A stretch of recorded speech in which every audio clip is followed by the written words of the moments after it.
Bonjour et bienvenue à ce MOOC de thermodynamique. Cette leçon est consacrée aux grandeurs fondamentales que sont la température, la pression et le potentiel chimique. Dans un premier temps, on va définir différents types de systèmes. Un système homogène, un système uniforme et un système simple. Dans un deuxième temps, on va caractériser des grandeurs extensives. Ces grandeurs sont l'entropie, le volume et la quantité de matière. Ensuite, on caractérisera des grandeurs intensives, qui sont les grandeurs conjuguées aux grandeurs extensives qu'on vient de caractériser. Ces grandeurs sont la température, la pression et le potentiel chimique. Et on terminera en définissant l'état stationnaire d'un système. Un système est dit homogène si les fonctions d'état scalaires intensives qui le caractérisent sont identiques pour tout sous-système, c'est-à-dire qu'elles ont la même valeur. C'est vrai pour tout sous-système, quelle que soit sa taille, donc c'est vrai en tout point. Deuxièmement, un système est dit uniforme si les fonctions d'état vectorielles intensives qui le caractérisent sont identiques pour tout sous-système, c'est-à-dire qu'elles ont la même norme et la même orientation. Pour tout sous-système, donc c'est vrai en tout point. Et pour terminer, un système est dit simple si l'état de ce système est défini par une seule variable d'état extensive, qui est entropie S. Et cette variable est définie globalement. On va à présent caractériser un système simple. L'état d'un système simple est défini par un ensemble de variables d'état. On considère que ce système simple est dans un référentiel où son centre de masse est au repos et où il n'y a pas de mouvement de rotation. Et donc les variables d'état scalaires et extensives qui caractérisent ce système sont des variables internes. D'après la convention qu'on a choisie, ces variables sont x0, x1, etc. jusqu'à xr plus 1. Un système simple est caractérisé par le fait qu'il existe une seule variable entropie pour ce système. Donc la première variable, x0, on va l'identifier à l'entropie S. Et puis le système a nécessairement un certain volume. Par conséquent, la deuxième variable, x1, on va l'identifier au volume V. Et pour terminer, le système simple est constitué de R substances chimiques, qu'on va dénoter par l'indice A, qui peut varier entre 1 et R. Et pour chaque substance chimique, on aura besoin de spécifier la quantité de substance qui se trouve dans le système. Et donc, on va prendre comme variable d'état le nombre de moles de la substance en question. Par conséquent, la variable d'état XA plus 1, on va l'identifier au nombre de moles Na de la substance A. Le système simple est aussi caractérisé par des fonctions d'état scalaires intensives, qu'on dénote par convention, y0, y1, etc., jusqu'à yr plus 1. La première fonction d'état scalaire intensive, c'est la température T, qui est la variable qui est conjuguée à l'entropie S. Par conséquent, on l'identifie à y0. La température est une fonction d'état, c'est donc une fonction des variables d'état. Elle est donc fonction de l'entropie S, du volume V et du nombre de moles de chaque substance chimique.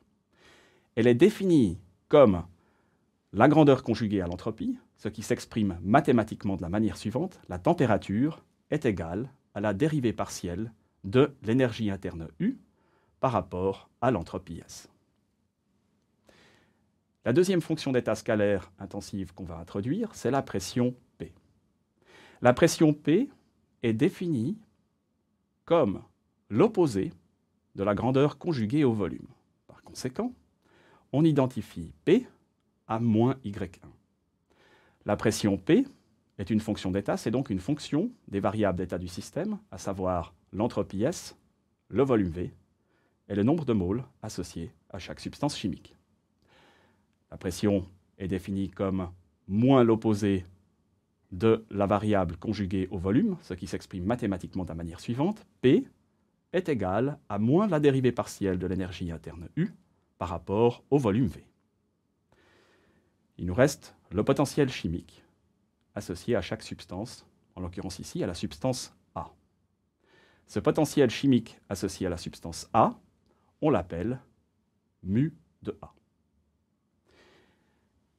Il est défini comme la grandeur intensive qui est conjuguée au nombre de moles Na de la substance A. Par conséquent, on identifie mu A et YA plus 1.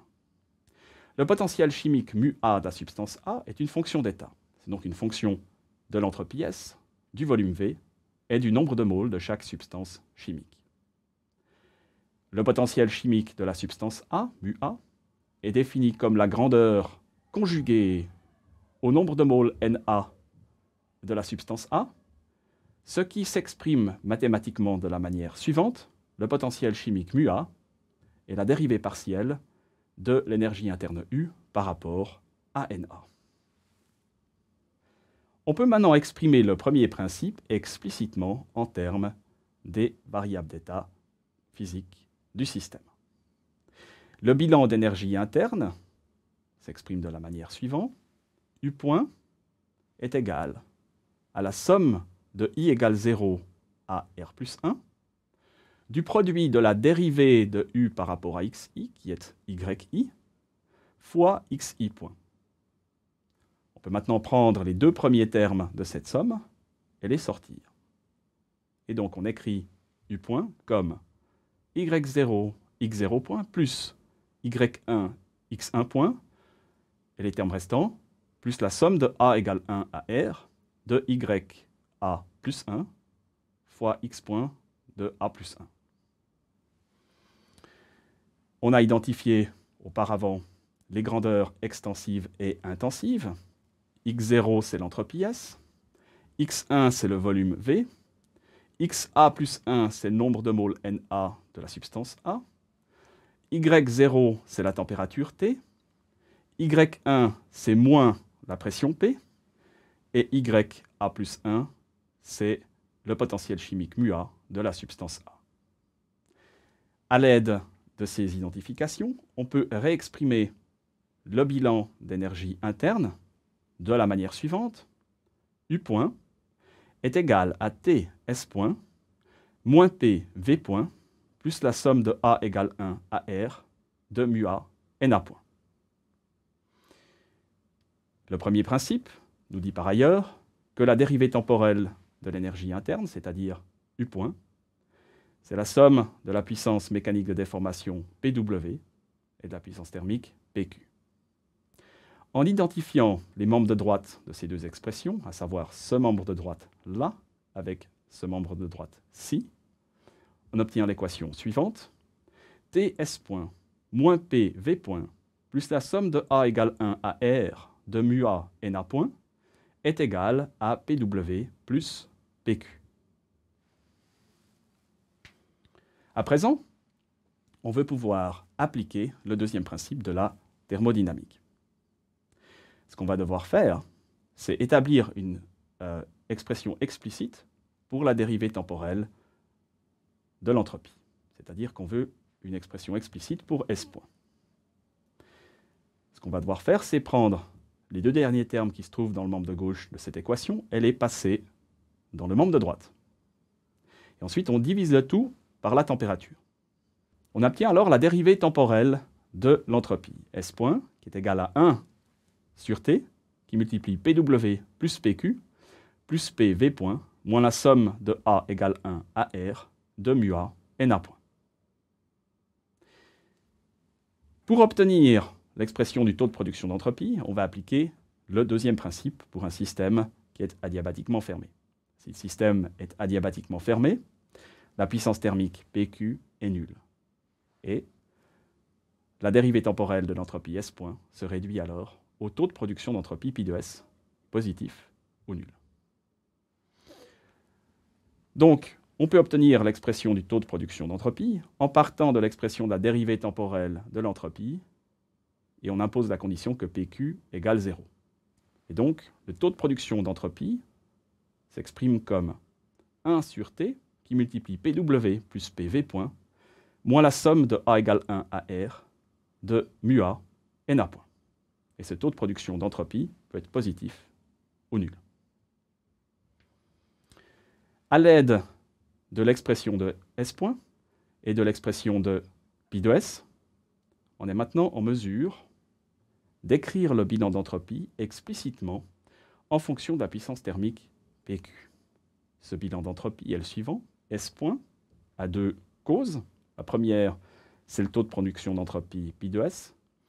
Et la deuxième, c'est le taux d'échange d'entropie I de S qui s'exprime comme le rapport de la puissance thermique PQ sur la température T.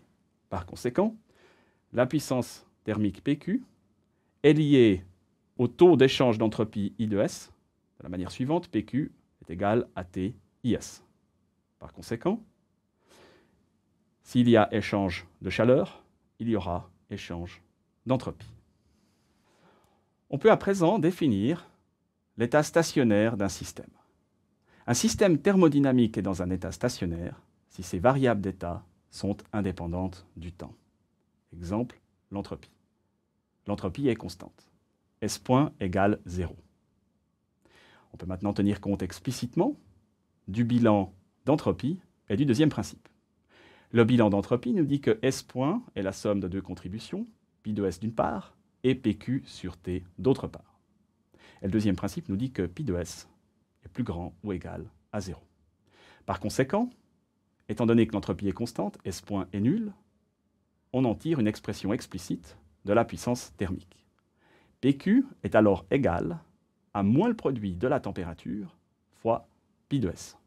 Et ceci est plus petit ou égal à 0. On doit maintenant distinguer deux types de processus qui ont lieu sur un système qui se trouve dans un état stationnaire. Le premier type de processus, c'est un processus réversible. Si on a un processus réversible, pi de S est nul, ce qui signifie que PQ est nul, et donc il ne peut pas y avoir d'échange de chaleur entre le système et l'extérieur pour un processus réversible lorsque le système est dans un état stationnaire. Deuxième cas de figure, on a un processus irréversible. Si le processus est irréversible, pi de S est positif, ce qui implique nécessairement que PQ est négatif. Et donc, si on a un processus irréversible pour un système qui est dans un état stationnaire, il y a un échange de chaleur entre le système et l'extérieur, et cet échange de chaleur est en fait une évacuation de chaleur. Pourquoi ? Si le système subit un processus irréversible, il y aura production de chaleur à l'intérieur même du système. Et pour que le système soit dans un état stationnaire, c'est-à-dire que ses variables d'état soient indépendantes du temps, il faudra alors que ce système évacue de la chaleur, donc sa puissance thermique doit être négative.